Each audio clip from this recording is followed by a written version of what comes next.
আসসালামু আলাইকুম। ধারাবাহিকভাবে ক্লাস চলতেছে সমাসের উপর। আজকে তৎপুরুষ নিয়ে কিছু কথাবার্তা বলবো।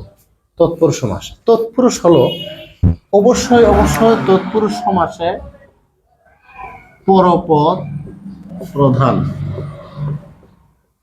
এবং অবশ্যই তৎপুরুষ সমাসের পূর্বপদে বিভক্তি থাকবে।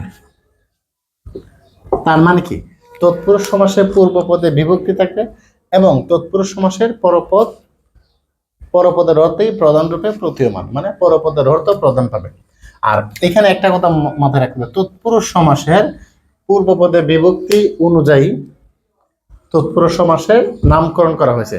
যেমন যদি তৎপুরুষ সমাসের পূর্বপদ থেকে দ্বিতীয় বিভক্তি লোপ পায়, তখন সেই তৎপুরুষ সমাসের নাম হবে দ্বিতীয় তৎপুরুষ।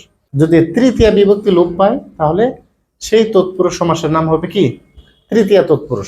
এইভাবে ধারাবাহিকভাবে তৎপুরুষ সমাসে দ্বিতীয় থেকে সপ্তমী বিভক্তি পর্যন্ত থাকতে পারে তৎপুরুষ সমাসে, তবে সমস্ত পদে বিভক্তি থাকবে না।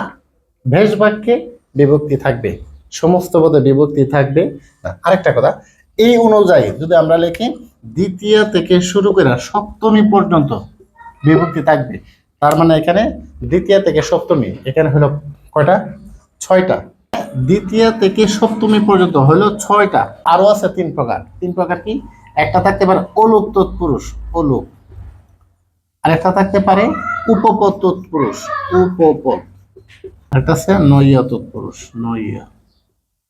নয় তৎপুরুষ। এই মোট তৎপুরুষ হলো 9 প্রকার সমাস।